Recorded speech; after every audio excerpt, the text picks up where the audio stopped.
recurrir a las matemáticas y a la física para poder establecer perfectamente qué es lo que pudo haber sucedido exactamente, ¿verdad?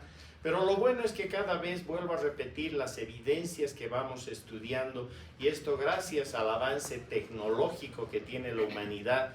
Hemos desplegado tantas sondas en el espacio que van estudiando una serie de detalles a través de los cuales podemos hoy por hoy estar convencidos de que evidentemente nuestro universo empezó a formarse a partir precisamente de esta gran explosión o gran estallido.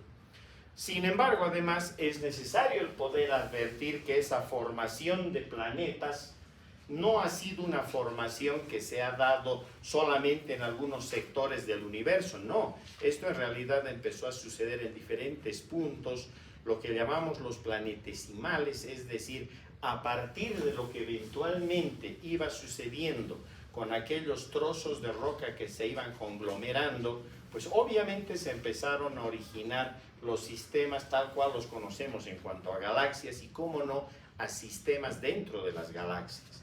Nos interesa en este caso hablar de nuestro sistema solar y nos interesa sin duda alguna hablar de nuestro planeta, el planeta Tierra, tercer planeta en lo que corresponde a la disposición de los mismos alrededor del Sol.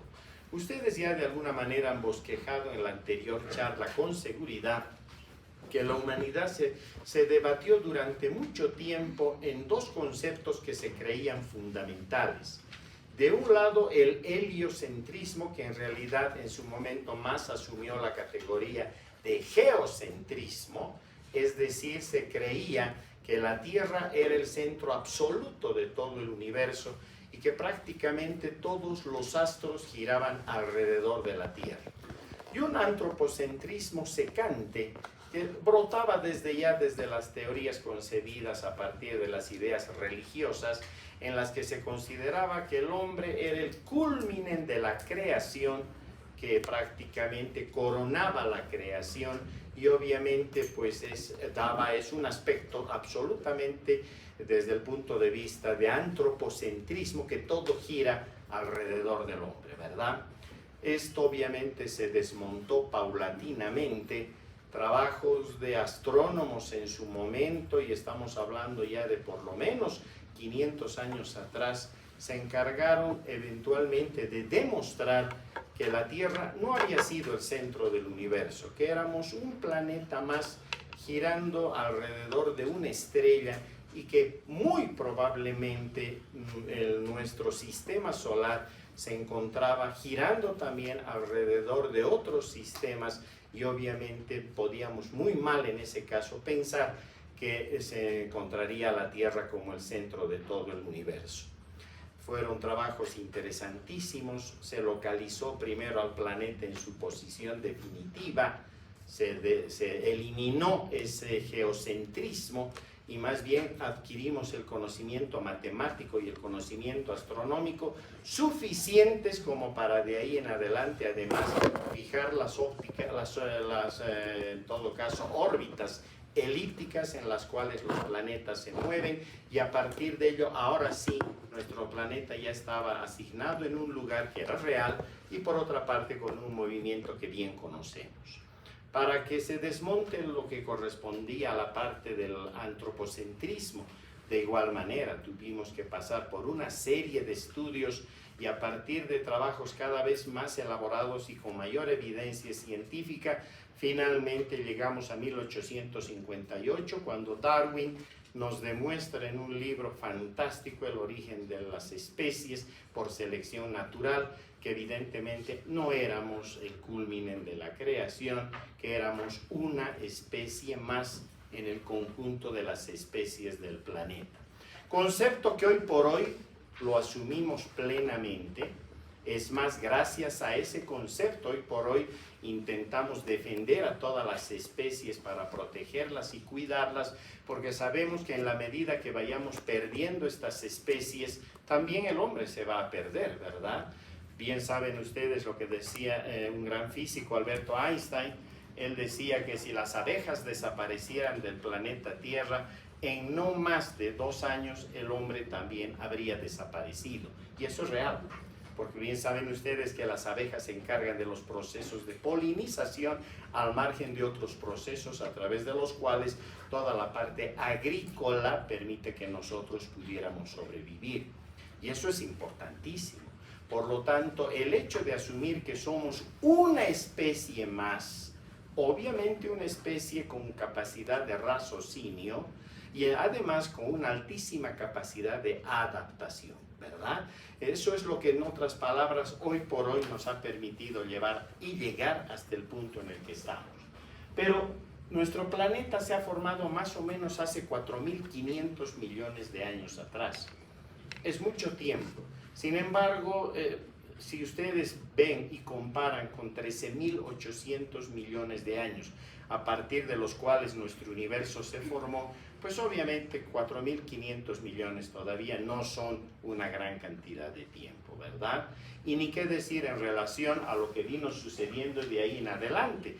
Bien saben ustedes de que en realidad nuestro planeta, cuando se empezó a conformar, era un planeta que estaba caldeado por efectos desde ya de la gravitación universal y obviamente además porque los elementos que se formaron a partir del Big Bang y que cada vez iban haciendo más complejos porque interactuaban atómicamente entre ellos, diseñaron tal cual nosotros ahora conocemos nuestro planeta y desde ya los planetas que conforman nuestro sistema solar. Así que entonces la energía cinética que desde ya se podía encontrar a partir de rocas de carácter extraterrestre, meteoritos, la mayor cantidad de las veces que se impactaban sobre nuestro planeta, terminaron en todo caso por incrementar el calor y esto hizo que el planeta cada vez vaya adquiriendo lo que hoy conocemos como su disposición final. Pero no solo eso, sino que por las altas temperaturas que alcanzaba el planeta, obviamente las rocas se empezaron a fundir y todos los elementos más pesados que se podían encontrar aquí, básicamente hierro y níquel, sabemos que prácticamente se hundieron hacia el centro del planeta y conformaron lo que hoy conocemos también como el núcleo NIFE del planeta, ¿verdad? Gracias a ese núcleo y a su composición altísima en hierro, este planeta tiene la capacidad de poder generar campos electromagnéticos y esos campos electromagnéticos nos protegen inclusive de las radiaciones solares por cuanto somos el tercer planeta, habíamos dicho, que se encuentra cercano al Sol. Lógicamente, al principio nuestro planeta era prácticamente una olla hirviendo en cuanto se refiere a la disposición de las rocas y por el calor que se iba generando, el choque de los diferentes meteoritos que se impactaban sobre nuestro planeta terminaron de diseñar lo que conocemos hoy como la estructura final del planeta. Esto hoy por hoy no ha parado, ¿verdad? Los meteoritos siguen cayendo, no se olviden que han quedado restos de lo que ha sido la conformación de estos planetas, sobre todo los que llamamos rocosos o los que son interiores, cercanos al Sol, por lo menos hasta lo que correspondería el cuarto planeta, Marte. Somos rocosos básicamente, Mercurio, Venus, Tierra y Marte, y obviamente sabemos que todavía hay nubes de estos meteoritos que de tanto en tanto pasan por nuestra órbita y lógicamente nuestra fuerza gravitacional atrae estas rocas y terminan impactándose. Cada año toneladas de meteoritos llegan a la Tierra y obviamente todavía siguen de alguna manera provocando escenarios interesantes de estudio precisamente por lo que corresponde en este caso al origen de la vida como tal. Es que es así. Sabemos que las hipótesis más serias de trabajo hoy sitúan en la posibilidad de que los cometas, particularmente aquellos que sabemos que también se acercan a nuestro planeta y lo hicieron en su momento y hasta impactaron en nuestro planeta, han logrado finalmente traer agua a nuestro planeta, como también los elementos con los cuales se empezaría a conformar eso que se ha dado en llamar como la sopa primigenia, ese caldo primitivo, donde lo más probable es que todavía ni siquiera existiera forma de vida alguna. eran condiciones todavía prebióticas, donde simplemente teníamos algunos elementos que se encontraban allí y que empezaban a reaccionar, sobre todo gracias al agua, y obviamente esto hizo que paulatinamente vayamos avanzando en lo que significaba la posibilidad de establecer el origen de la vida y a partir de el origen de los microorganismos. Estos segmentos de tierra, a partir de los cuales, y además con el agua suficiente, sirvieron de moldes y sirvieron de receptáculos para que allí cada vez elementos que aparentemente podían ser muy sencillos empezaran a combinarse entre sí y desde ya a formar cada vez moléculas más complejas hasta desembocar probablemente en lo que hoy pudiéramos llamar como las primeras estructuras vivas. Pero el decir esto es un salto muy grande, ¿verdad? Porque estamos hablando de miles de millones de años. Vuelvo a repetir, hace 4.500 millones de años se formó nuestro planeta.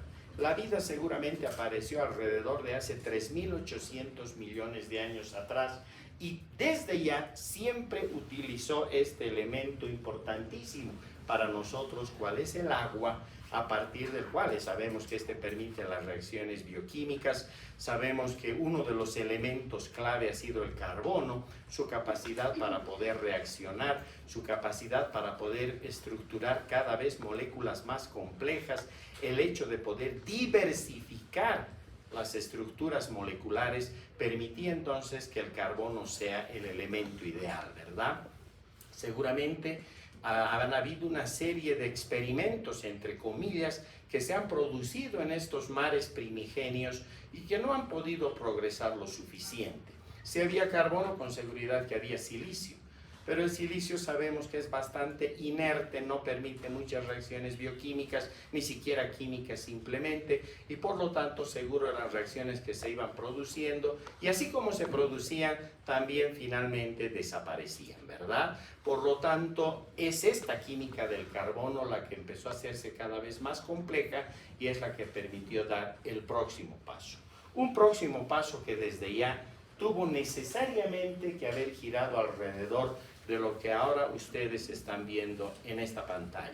Cabe decir, entre 1925 y 1930 surgen dos trabajos monumentales. El primero de Oparin, un bioquímico por entonces conocido como soviético, todavía había lo que ahora llamamos la ex Unión de Repúblicas Socialistas Soviéticas, y el profesor Haldane, esto en lo que corresponde al área occidental, donde ambos, cada quien de manera independiente, trabajando, logran diseñar un modelo sobre el cual explican que en primera instancia seguramente existió un modelo prebiótico. Y tuvo que pasar necesariamente por una evolución también, pero esta tuvo que haber sido de carácter básicamente químico y nada más, ¿de acuerdo?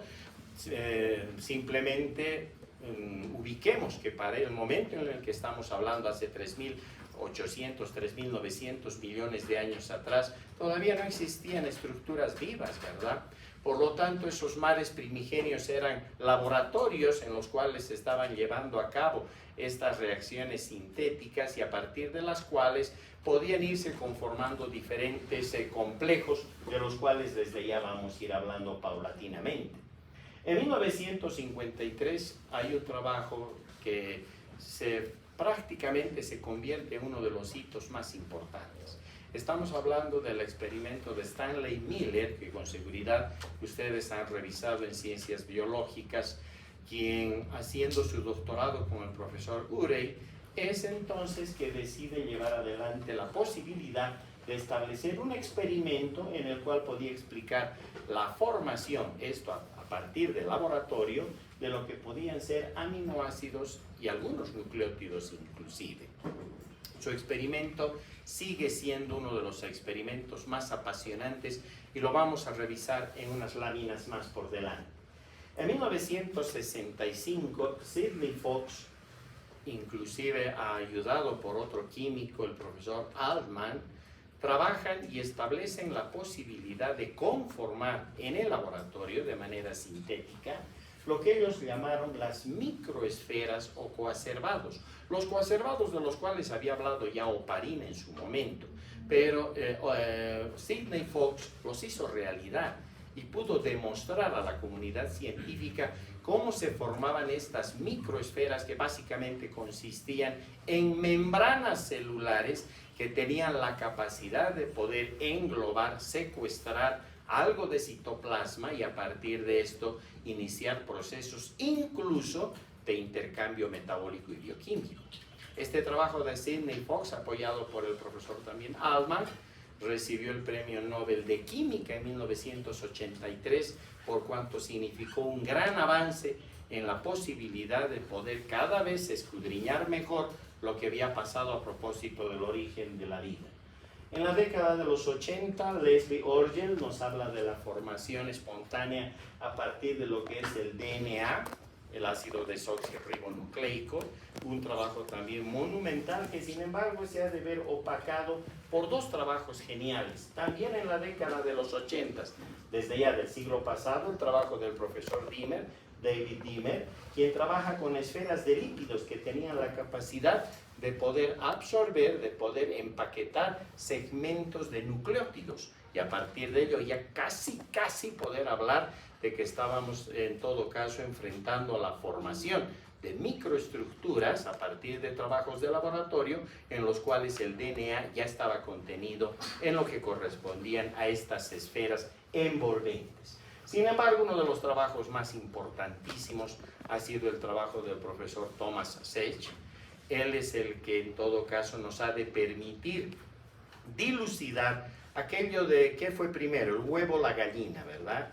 Y acá teníamos un problema grande porque no sabíamos quién pudo haber debutado antes, el DNA, el ácido desoxirribonucleico, o el RNA, el ácido ribonucleico.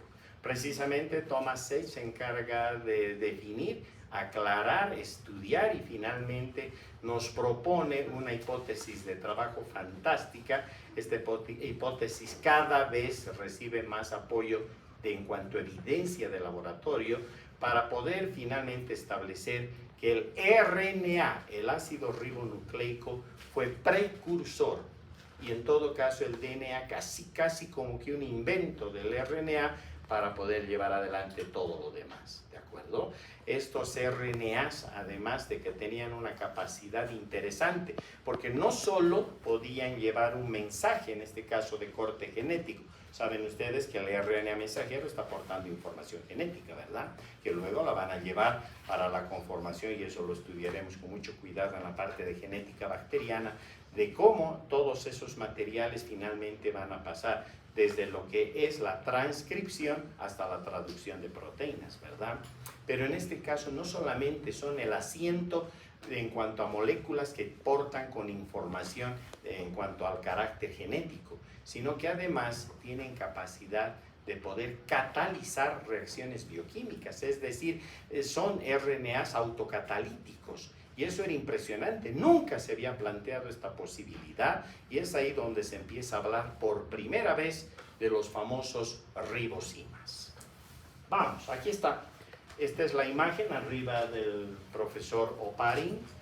Él es el que la década de los 20, habíamos dicho del siglo pasado, se encarga de escribir este libro sobre el origen de la vida. Y allí es donde plantea la posibilidad de que a partir de una serie de reacciones, en principio de corte simplemente químico, posteriormente se dio el salto hacia lo que fueron las primeras estructuras vivas. Obviamente, su explicación fue brillante desde el punto de vista de lo que llamaríamos la formación prebiótica. Ya más adelante no había por entonces tanta tecnología ni tanto conocimiento como para poder establecer más pautas. Pero este trabajo abrió las puertas a lo que en realidad se quería desarrollar más adelante. Y debajo está el profesor Haldane.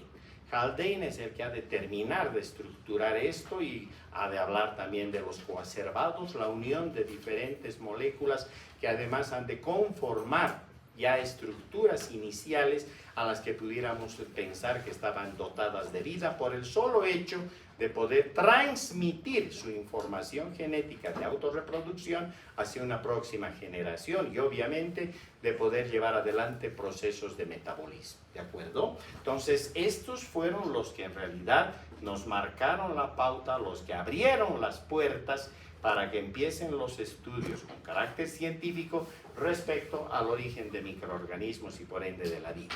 Y esta imagen que es clásica, con seguridad que la han visto muchas veces, ahí está el profesor Stanley Miller precisamente, y su famoso aparato de Miller, ¿verdad? Porque realmente a él se le ocurrió desarrollar un trabajo al que nadie había arribado, trabajo al que nadie le había hecho caso en su momento, y él tuvo en todo caso la genialidad de poder pensar que acá, en lo que correspondía a este matraz como tal, se podía concentrar las condiciones del planeta Tierra en sus inicios. En otras palabras, sabemos que al principio de nuestro planeta no había oxígeno, ¿verdad? Era un planeta con una atmósfera altamente reductora, es decir, estaba cargada de hidrógeno. Pero no solo de hidrógeno, sino también de anhídrido carbónico, CO2, y desde ya vapor de agua. Eso es lo que había y encontraríamos en el planeta si volviéramos en la máquina del tiempo para atrás. Y seguramente alguien entre ustedes va y tiene todo el derecho de decir, pero ¿y cómo nos consta que eso ha sido así hace 4.500 millones de años atrás? Lo único que tenemos que hacer es ahora estudiar los planetas que están cerca a nosotros, ¿verdad? Más allá de los que están en el sistema solar, hoy por hoy ya hemos pasado la cifra del centenar de planetas que se han descubierto en otros sistemas y donde se estudia su atmósfera. La mayor parte de ellos tienen atmósferas también de hidrógeno, en algunos casos también con vapor de agua, por otra parte anhídrido carbónico e inclusive gases de amoníaco. Esas son las condiciones de la mayor parte de los planetas que hasta ahora hemos estudiado. Por lo tanto, es pues lógico y es dable pensar que nuestra atmósfera era exactamente similar hace 4.500 millones de años atrás. Pero él no solamente hace esto, sino que diseña un aparato de tal manera que podía generar el vapor de agua y acá coloca electrodos. A través de estos electrodos él disparaba chispas eléctricas.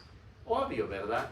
Porque en ese momento a nuestro planeta lo estaban castigando los rayos que caían continua y constantemente sobre la superficie y sobre seguramente esas sopas primigenias que estaban ya empezando a conformarse. Es decir, en la medida que se producían estas descargas eléctricas, estos materiales que se encontraban aquí, más el vapor de agua que se encontraba circulando continuamente, permitía atrapar en lo que se llaman las trampas químicas aquí abajo, los componentes que se iban conformando.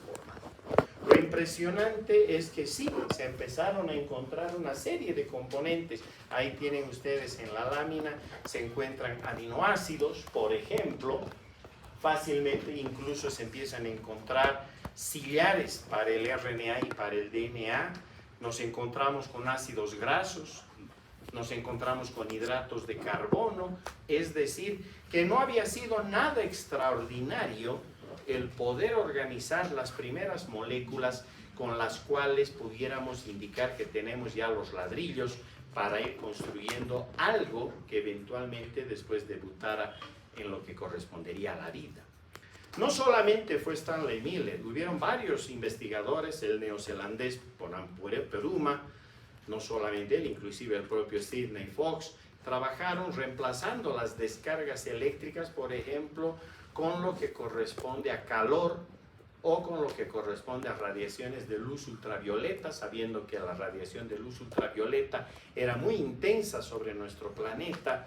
No solamente esto, incluso simplemente con sonidos que simulaban golpes bastante fuertes, y todos estos desencadenaron ¿qué? La formación de exactamente las mismas moléculas. Por lo tanto, hoy sabemos que estas moléculas se conforman muy fácilmente ya en el laboratorio, simulando las condiciones de los planetas, obviamente, cuando sus atmósferas se encuentran pobladas por aquellos gases a los que hemos hecho referencia, ¿de acuerdo? Hasta ahí entonces tenemos un paso prebiótico. Aquí nada está vivo todavía, ¿verdad? Todas son condiciones todavía prebióticas. Pero lo interesante es de que aparece, decíamos, Sidney Fox. Y Sidney Fox establece la posibilidad de conformar estas microesferas. Para ello lo único que hace es calentar mezclas de aminoácidos, las somete a algunas temperaturas, a procesos de enfriamiento, otras las pasa por luz ultravioleta y otra vez, en todos los casos aparecían estas microesferas, que cuando se las estudiaba con mayor detalle, estas ya eran membranas celulares, esas membranas que ustedes han estudiado en ciencias biológicas. Por lo tanto, el hecho de poder establecer la conformación de membranas celulares tampoco había sido algo del otro mundo o algo extraordinario, sino que con las condiciones más elementales que se puedan imaginar, se pueden conformar, ¿de acuerdo? No solo ellos, sino que inclusive si nosotros vamos un paso más allá, él logró introducir dentro de estas esferas de manera ya premeditada. No es que se formó el ARN, no, él introdujo moléculas de ácido ribonucleico, introdujo incluso algunos corpúsculos que pudieran servir de depósito de algunos componentes, ya obviamente a partir de células vivas, y observó que éstas se mantenían estables y además se mantenían en perfecto estado de viabilidad dentro de estas membranas. Por lo tanto, estas microesferas del profesor Fox fueron tremendamente importantes, porque ya había la posibilidad de que más allá de que se estaban conformando aminoácidos, hidratos de carbono, ácidos grasos, etcétera, sino que había la posibilidad de poder cada vez lograr continentes, ¿verdad? Y esos continentes poder aprisionar contenidos, y en esos contenidos poder lograr el paso a lo que posteriormente pudiera haberse convertido en algo que pudiéramos llamar que estaba vivo. Acá los tenemos desde ya al profesor Thomas Sech, junto al profesor Allman, quien también había trabajado con Fox, y ellos descubren, hemos dicho, las ribosimas. ¿Por qué? Para nosotros tiene toda una importancia gravital, porque sabemos que el dogma, mal llamado dogma, porque hemos dicho que en ciencia no hay dogma, ¿verdad? En ciencia, lo que hoy estamos una vez más construyendo, mañana a lo mejor lo vamos a tener que destruir para volver a construir otra vez el camino hacia lo que queremos conocer. ¿Qué es hacer ciencia, doctoras y doctores? No es nada más que acercarnos a la realidad de los fenómenos que estamos observando y explicarlos de manera satisfactoria a través de la razón, de tal manera que nos permita más adelante pronosticar lo que puede suceder y no nos vamos a equivocar, ¿verdad? Porque nuestro conocimiento ahí sí alcanzó la etapa que queríamos alcanzar. Para ello tendremos que emitir hipótesis, tendremos que comprobarlas experimentalmente y finalmente tendremos que lograr la síntesis de las ideas a través del conocimiento que hemos logrado, ¿de acuerdo? Eso es hacer ciencia. Si alguien está dedicándose al camino de la ciencia, y ojalá de ustedes, la mayor parte se dedique para hacerse científicos, ojalá. El país necesita muchas científicas y muchos científicos. La medicina no es científica, la medicina es empírica. Acá, como en cualquier universidad del mundo donde se enseña medicina, nos enseñan a observar signos, síntomas, a través de ellos diagnosticar una enfermedad y curarla. Punto. ¿De acuerdo? Solucionar el problema. Eso es la medicina. ¿Listo? Si ustedes quieren hacerse científicos o científicas, después de acabar la medicina, tendrán que incursionar en las áreas de la ciencia como tal. Pero es bonito, ¿verdad? Y es ahí donde entonces decíamos, este trabajo de Thomas Sech para nosotros es clave, porque nos permite modificar los conocimientos y una vez más, eso del dogma se cae, porque se decía que tiene que haber DNA, aquí está, a partir del cual por transcripción se organiza el RNA y este RNA finalmente llega, por ejemplo, a los ribosomas y se traduce en proteínas, ¿verdad? Eso es la biología como tal, hoy por hoy concebida, y aún la biología molecular. En cambio, los trabajos de Thomas H. y Allman permiten en todo caso darle la vuelta a esto. Ya no es el DNA la molécula inicial, sino es el RNA. Es el RNA que hace por lo menos 3.800, 3.500 millones de años atrás habría sido la primera molécula que se organizó. Esto es más fácil de poder establecer porque ustedes saben que los RNA son lineales, ¿verdad? Y son monocatenarios. En cambio, las moléculas de DNA son bicatenarias y forman estructuras cerradas, helicoidales. Por lo tanto, lo sencillo siempre ha de preceder a lo complejo. Eso es un razonamiento filosófico, ¿verdad? Y desde ya sirve y mucho. Por lo tanto, es dable pensar que el RNA debutó en el planeta, seguramente quedó atrapado dentro de algunas de las microesferas de las que hasta aquí hemos hablado y seguramente tuvo la capacidad además de poder desarrollar y de poder dirigir reacciones de orden químico y ya casi bioquímico, ¿verdad?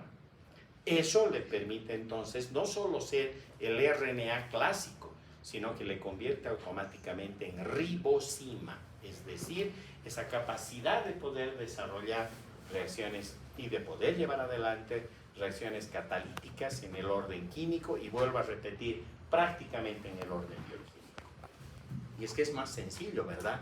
Si nosotros vemos acá la conformación de los nucleótidos, los templados que se van armando, etcétera, es más fácil que se arme una molécula de RNA y que incluso pueda trabajar desde el punto de vista de ribosima. Así que no solamente almacena información, sino que cataliza reacciones de orden químico, ¿de acuerdo? Esos son los ribosimas. Pero en algún momento, y en este caso lo que corresponde a la era precámbrica, aquí tienen ustedes lo que para nosotros significa desde la formación del planeta, 4.500 millones de años atrás, hasta lo que eventualmente pudo haber sido ya los procesos a través de los cuales hemos pasado la evolución prebiótica y ya saltamos a la posibilidad de poder encontrar las primeras estructuras vivas. ¿Cómo han sido estas estructuras? Es muy difícil imaginarlas, ¿verdad?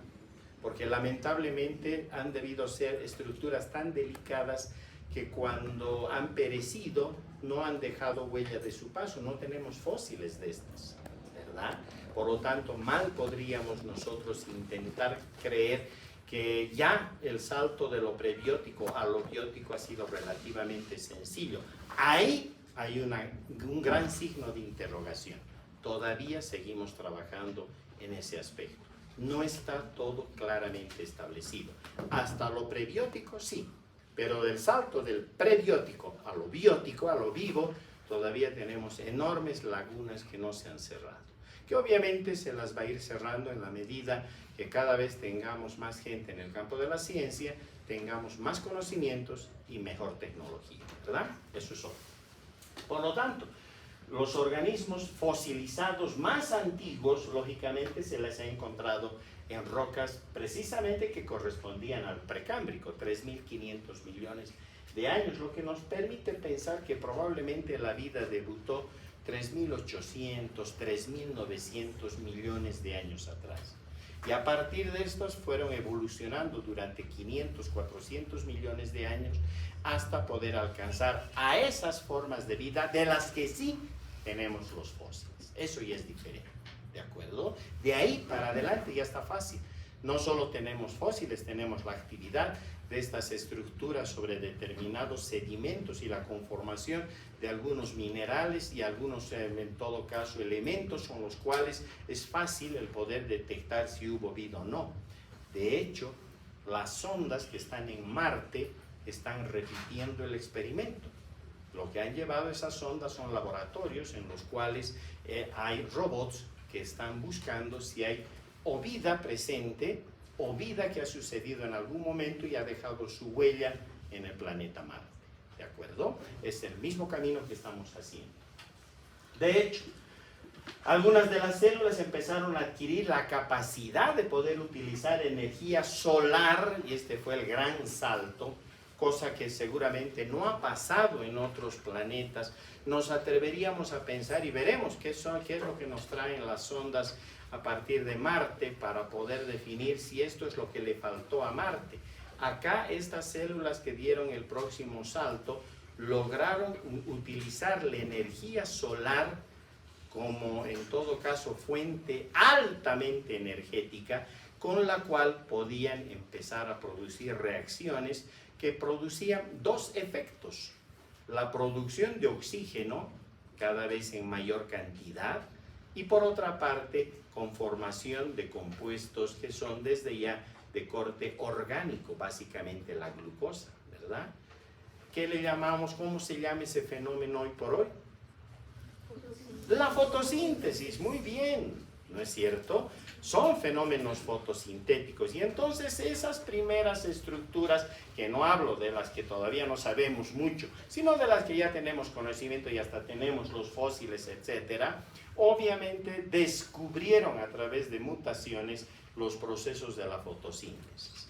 Gracias a estos procesos de la fotosíntesis, la atmósfera del planeta se empezó cada vez a saturar de oxígeno.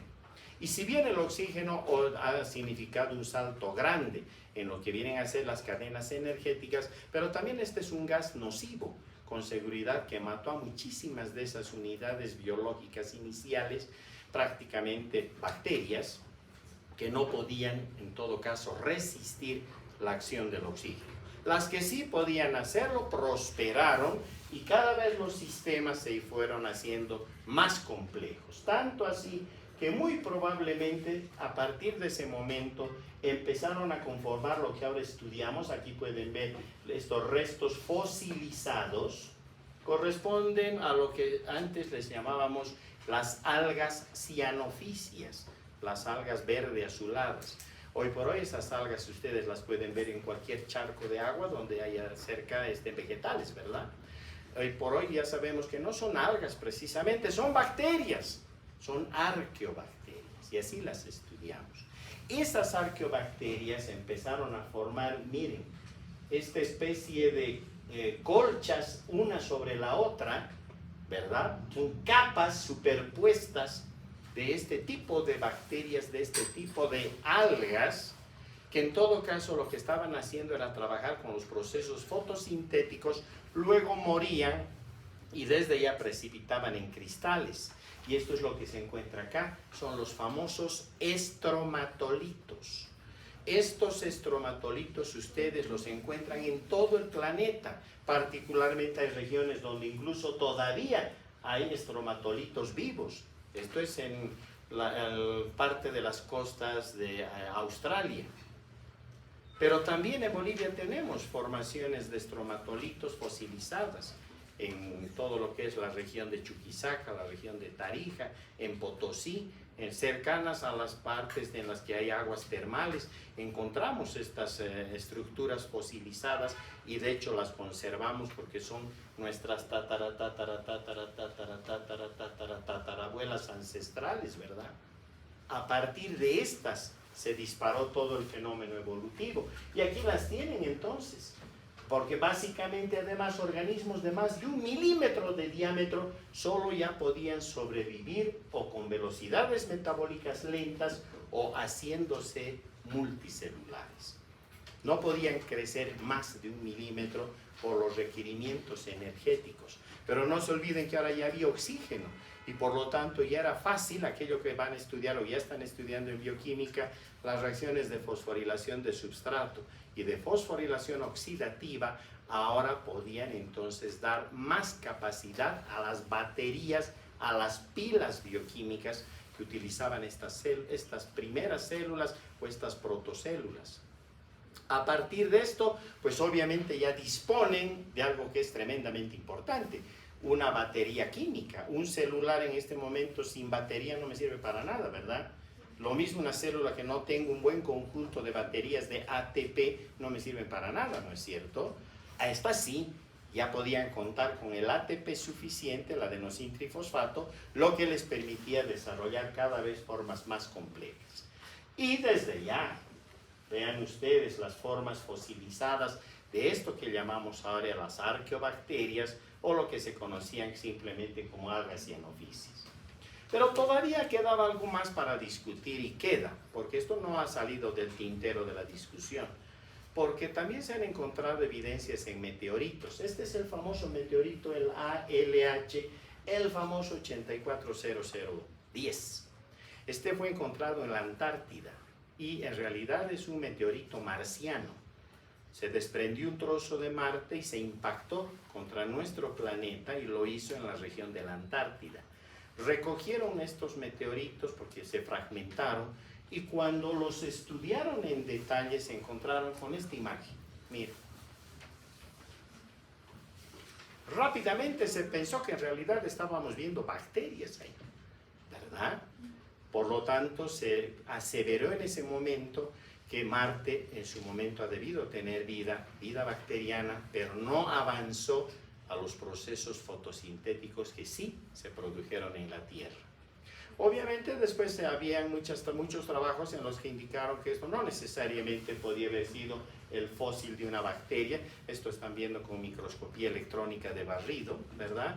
Sino que podría tratarse de formación de algunos cristales que podían adoptar esa morfología.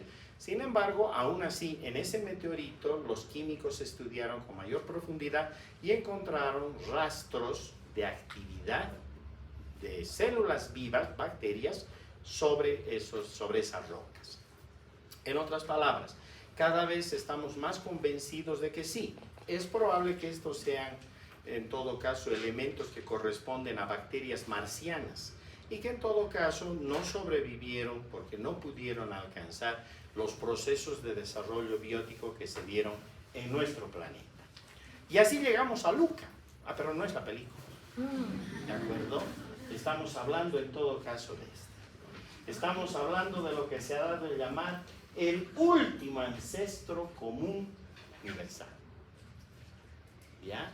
Es nuestro, si ustedes quieren, es la partida, vendría a ser el conjunto de células a partir de las cuales avanzó y arrancó todo el proceso que ha finalmente desencadenado en lo que ustedes pueden ver hoy por hoy en nuestro planeta, dentro de la escala de lo que llamamos que está vivo. ¿Listo? Obviamente no sabemos cómo ha sido Luca, ni siquiera nos podemos imaginar, les he dicho, cómo ha podido ser esta célula.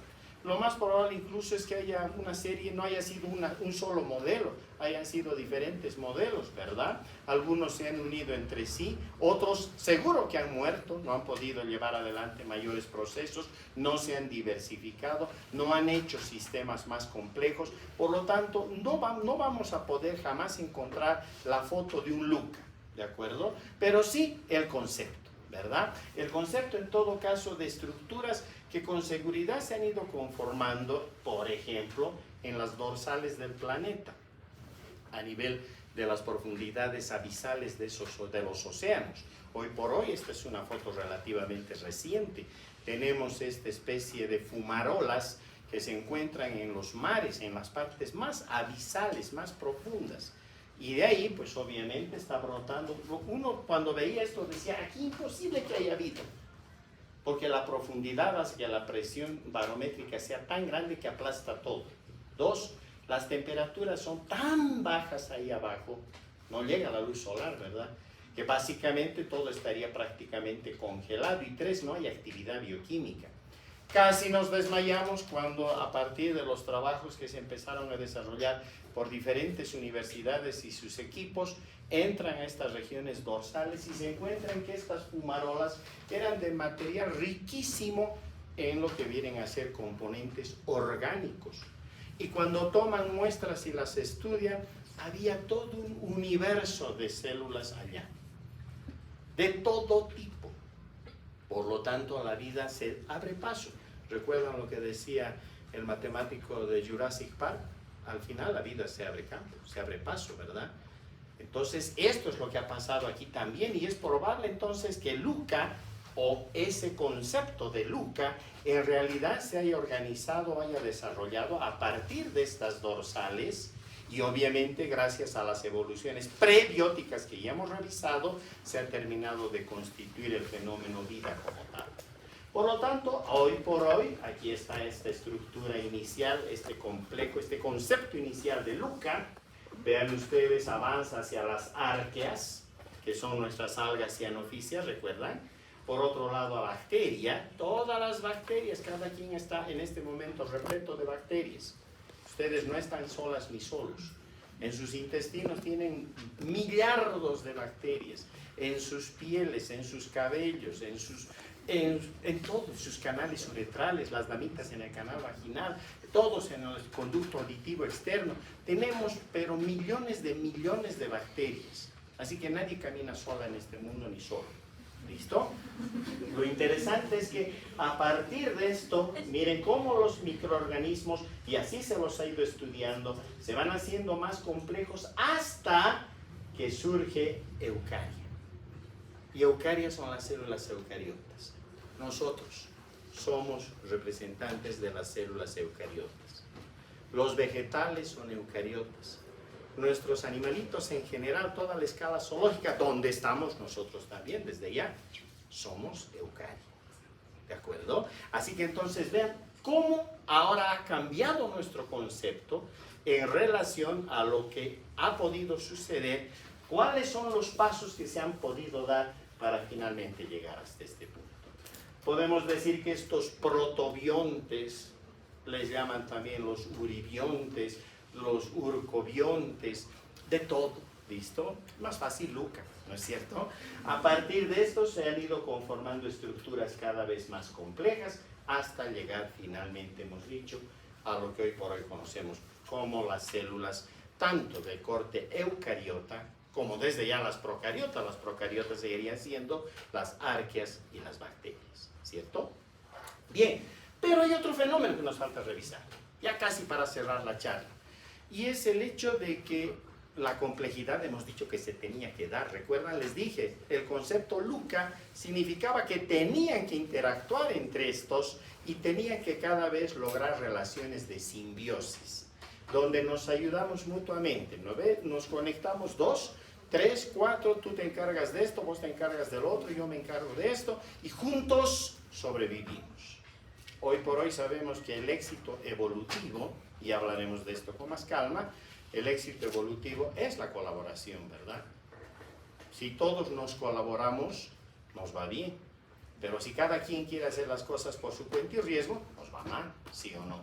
Entonces lo mismo han hecho estas células. Han empezado a hacerse más complejas y ha habido fenómenos endosimbióticos.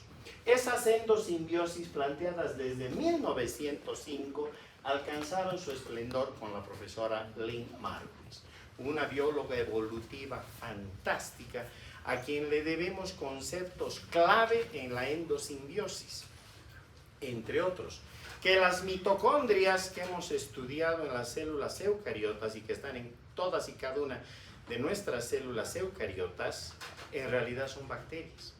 Bacterias que han quedado atrapadas en las células más complejas, donde obviamente nos ayudan a generar energía y nosotros les damos alimento. Ellas tienen su propio DNA.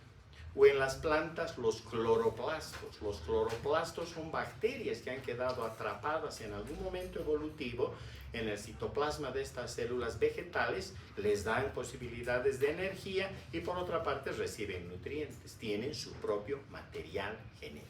¿De acuerdo? Por lo tanto, las relaciones y probablemente hasta los núcleos, seguramente discutiremos en genética que hasta los núcleos y hasta los plásmidos pueden haber sido materiales simplemente genéticos bacterianos que han quedado atrapados, se han organizado con si es tan fácil hacer membranas, como no lo van a hacer dentro de una célula más grande, ¿verdad? Se han rodeado de una membrana y ya tenemos un núcleo, ¿sí o no? Entonces, esto lo vamos a discutir. Pero vean todo lo que hemos tenido que pasar y sin duda alguna, el trabajo de Margulis y el trabajo del profesor Carl Desse son en todo caso los trabajos que permitieron sustentar la endosimbiosis, ahí la tienen a la profesora Margulis, los conceptos de endosimbiosis que hoy por hoy manejamos. Acabamos de hablar de las mitocondrias, los cloroplastos, pongo en duda hasta incluso los propios núcleos de las células eucariotas y seguramente una serie de detalles más que podremos conversar a lo largo de este curso. Nuestro árbol filogenético entonces de la vida viene constituido por 3 grandes ramas. Ya no hablamos de reino animal, reino vegetal, ¿se acuerdan? Ya, pasó a la historia. Ahora ya hablamos de 3 dominios o 3 imperios o 3 ramas donde está bacteria, que son parte de esas bacterias las vamos a estudiar este año, arqueobacterias, a quienes les debemos el estar aquí, porque ellas modelaron el planeta y nos dieron las condiciones para sobrevivir, o en todo caso para diversificarnos, y eucariotas, donde están, hemos dicho, vegetales, animales y hongos. ¿De acuerdo? Ese es nuestro actual árbol de la vida. Pero, qué interesante, porque esta es una página de uno de los borradores del libro del origen de las especies de Carlos Darwin. Empecé la charla con Charles Darwin y quiero terminar también con él, porque él en una de las páginas dibujó esto. Y él puso, I think, yo pienso. Él se refería que pensaba que las relaciones filogenéticas se daban de esta manera. Y no se equivocó, en absoluto.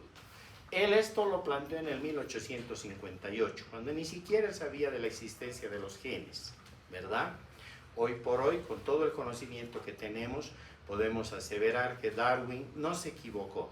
Este dibujo que él planteó y que nos ha legado, y que obviamente quienes seguimos su trabajo, lo tenemos como una especie de símbolo en todo lo que hacemos, en nuestros laboratorios, etcétera, pues definitivamente él se acercó y mucho a lo que en realidad había sucedido.